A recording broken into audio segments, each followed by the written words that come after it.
Did everyone get that recording in progress started? Awesome. Well, thank you everyone for hopping on. Welcome to August 2025 statewide Zoom. Today we're going to be having a presentation on a look back in history. So really looking at the history of self-advocates of Indiana and kind of the important accomplishments we've had over the years. And with that, I'm going to turn it over to our president, Erin McGuire. Hi, everyone. Everyone doing okay? Awesome. So like Noah said, we're going to do a look back in the history and the story of self-advocates of Indiana.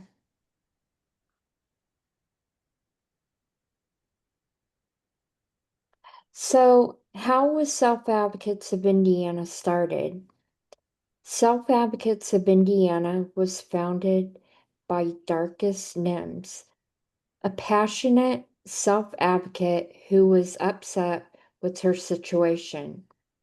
Darcus was working at a workshop and she felt herself and others weren't being heard or respected about what they wanted in life.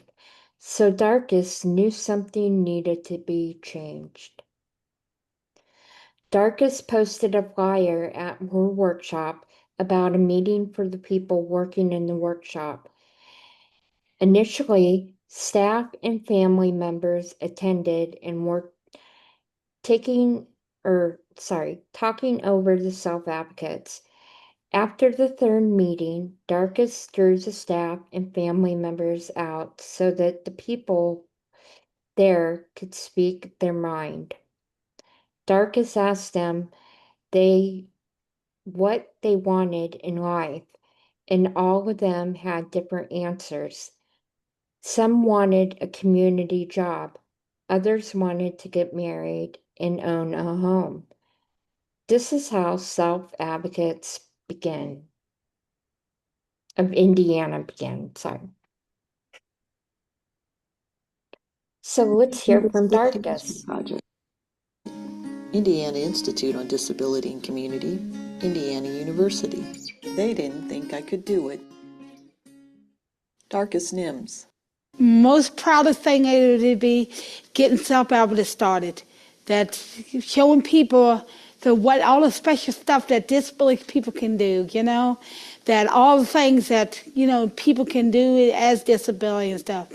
I mean, showed that the school teachers, showed the business people, showed even the politicians and stuff, what disability people can do. They can hold a job, they can hold a family, they can hold a career, they can learn how to drive, they can learn how to cook and take care of family and stuff, Just like when I was in the workshop there, that the social worker told me that because I was taking care of my mom, and then my niece would come to go chance to live with us. And she came to me and told me that I couldn't take care of my niece and take care of my mom too, and work and go to my meetings and stuff. And then I saw her in a while, and I asked her, I said, don't you work? And she said, yeah. I said, don't you got a family to take care of? And she said, yeah. I said, don't you have to go to meetings and stuff like that? And she said, yeah. I said, there ain't no difference between me and you. This takes me a little bit longer to get them done. And I showed her that I took care of my mom. I took care of my niece. I went to my meetings. I kept my group going. I worked. And just like anything else, they didn't think I could do it and stuff. But I showed them, because I was disability and stuff, they say I couldn't do that and stuff.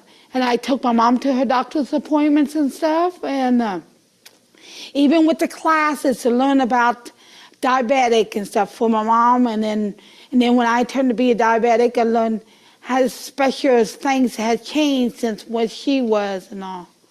And I even told people things that they could do that from the diabetic and stuff.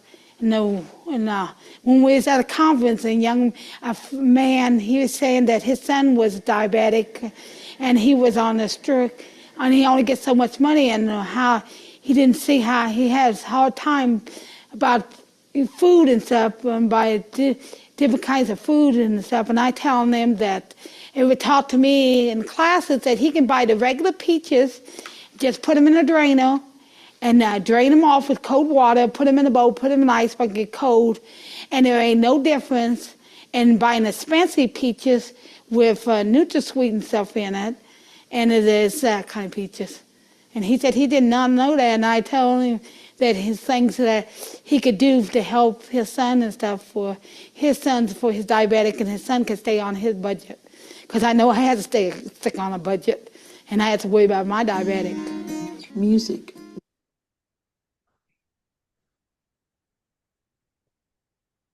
As the group to Noble continued to meet, the flyer caught the eye of Betty Williams, who decided to check it out to see what the meetings were like. Darkus asked Betty to be the secretary of the group to help with note-taking for the meetings. Betty was hesitant at first, but went through with accepting the role. SAI officially became a nonprofit organization in 1991. While continuing to be a part of the group, Betty also became involved with the program that the Indiana Governor's Council for People with Disabilities was putting on called Partners in Policymaking, which really inspired Betty to take the next step in being a leader and a strong self-advocate. From her time with Partners in Policymaking, Betty realized that there needed to be some changes to self-advocates of Indiana to make the group more effective. From this, the group formed a board of directors so that they could be more organized and effective to do all the advocacy work they wanted to do. Other self-advocates at providers excited about what they heard about the meetings taking place at Noble began their own self-advocate groups all across the state. So now we're going to hear from Betty. Indiana Disability History Project. Indiana Institute on Disability and Community. Indiana University. Passion for advocacy. Betty Williams.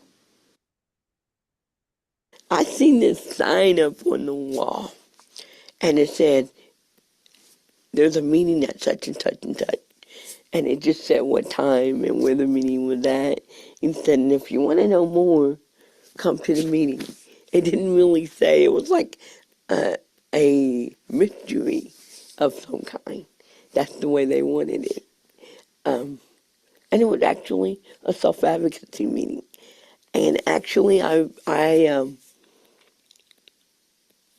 was on the wall for like 3 or 4 months. And every month, I seem to get some kind of cold or some other reason I couldn't go. I seemed to not be in the building on that day for whatever reason. And it went on for about 4 months. And finally, on this like 5th month or so, I went into these meetings, and that's how I got started, going into the meetings and trying to figure everything out. And one of the first things they wanted to know when I got in there is, can you write? They needed and wanted a secretary. And I was like, I don't know.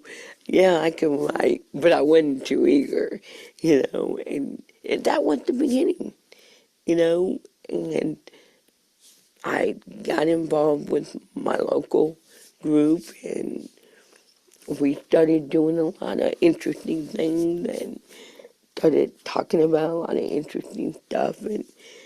And from there on, I started going to the statewide meetings and went to one national conference, and by the time I went to that one national conference, I was really hooked. So I really wanted to be involved, and then I really wanted to just keep going and hope that one day, you know, it it would be. I couldn't see really what it would be, but I just knew it was something that I wanted to be a part of, and that I actually want to be a part of now until I retire.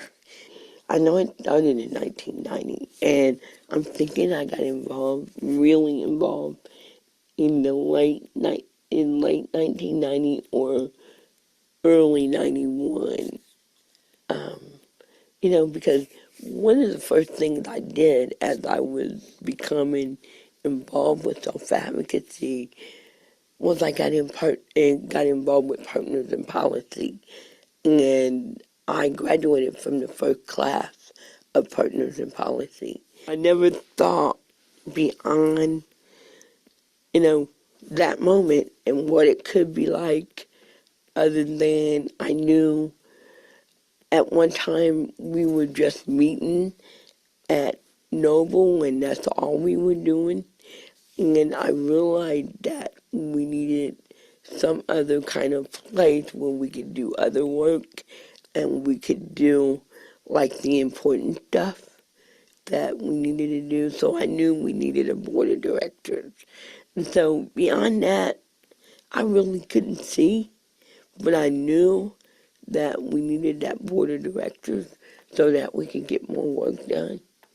And so that was some of the hard work that we did, just starting the board of directors. And those are the kind of things we did, besides going around and going around the state and training people on what self-advocacy was and the importance of it, and just really getting the organization started. And that was, in the middle of doing it, it was a lot of fun, but it was a lot of hard work because you had to do a lot of preparing in order to do those, you know. So we really worked hard on all the stuff.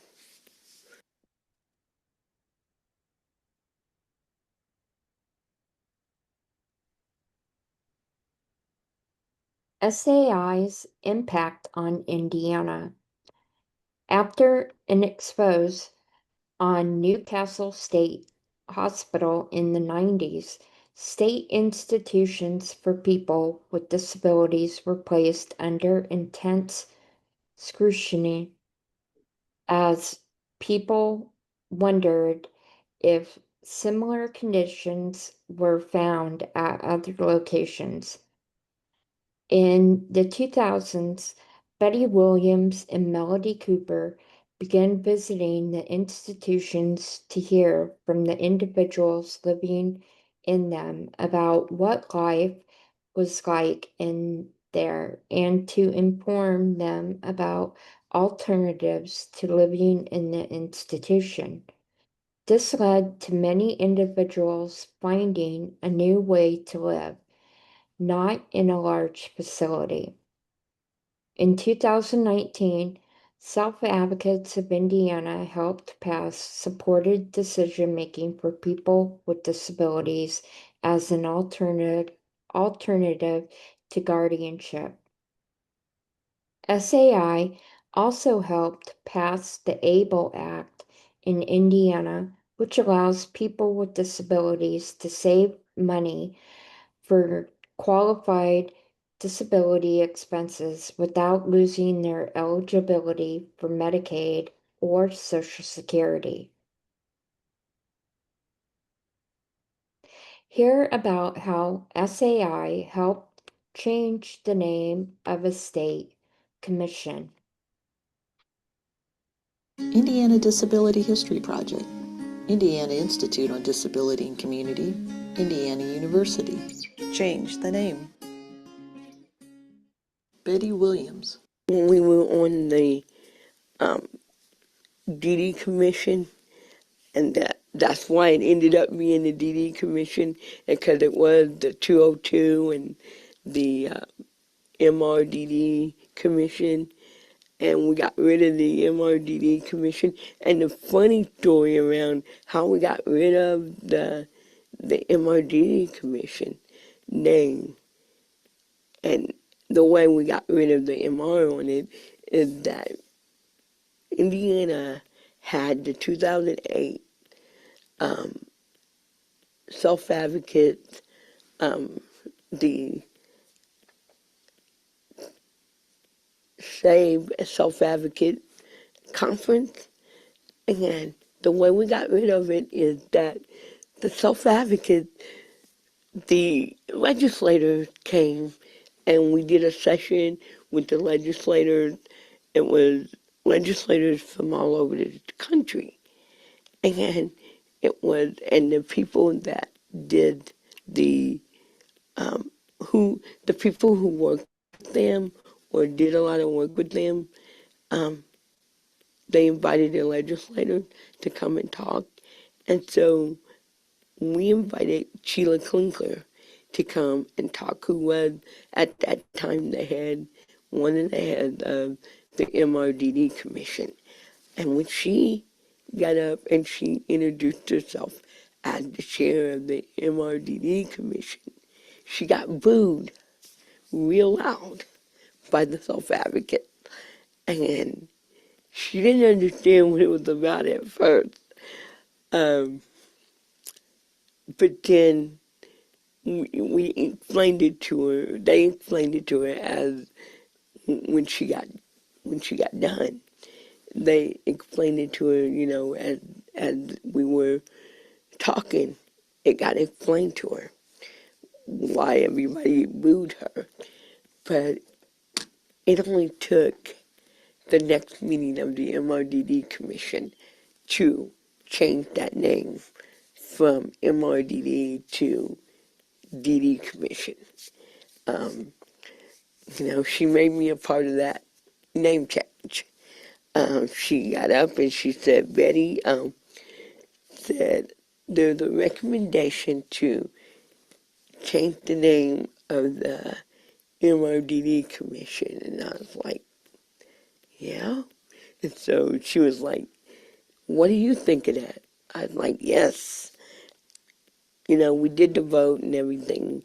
And so we changed the name of the MRDD Commission that day. And within 5 minutes, the name of the MRDD Commission was changed. And like she got up and said, it was all due to the fact that the self-advocates let her know that they did not like the MRDD words and that they wanted the MR taken off. They didn't mind the DD, but they wanted the MR taken off. So that's a funny story about how that happened. It happened because at that time there was a lot of discussion and a lot of stuff going on around the MRDD, around the MR word and trading the MR word. Music, Redwood, Health Equity.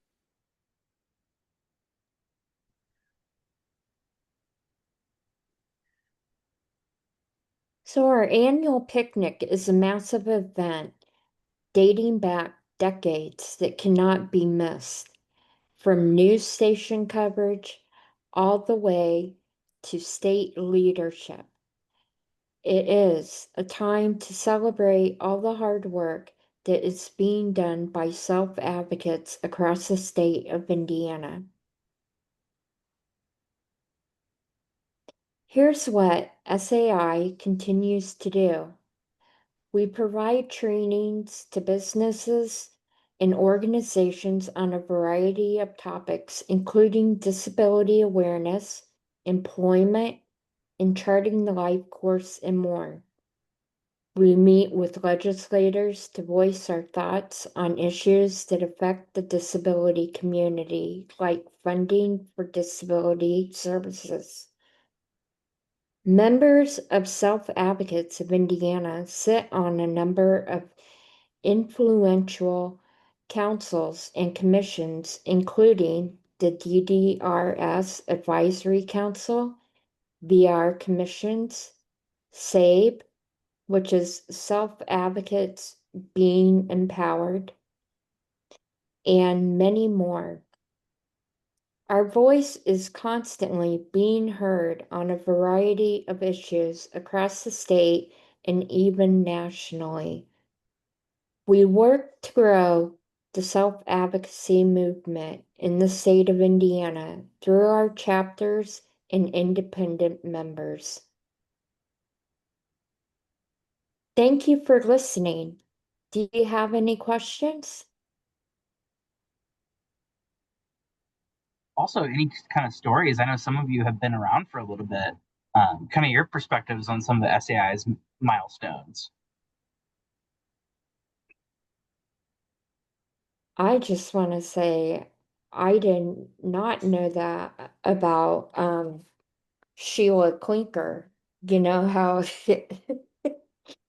Yeah, I getting the was, R word removed from the state commission. yeah, and how she was booed. But Yeah, yeah, it's a that, really cool story, and just shows you that she needed to be in that environment to learn that. yeah. Leanne or Ashley, do you have any stories you would like to share about SAI, Betty, or Darkus? No.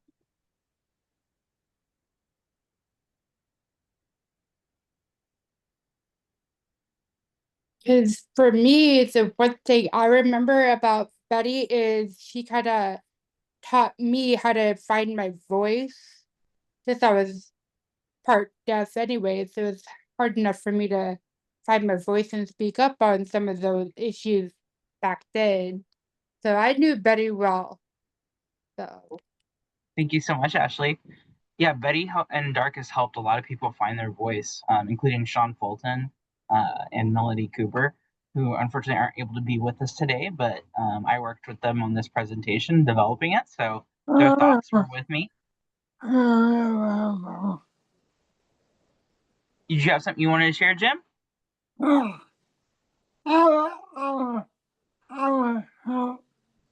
You like Sean?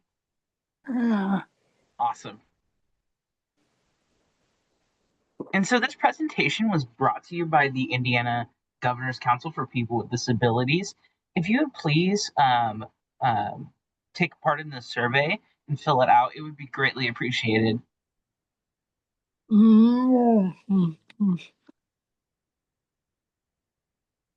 I just want to say that I met I met Betty.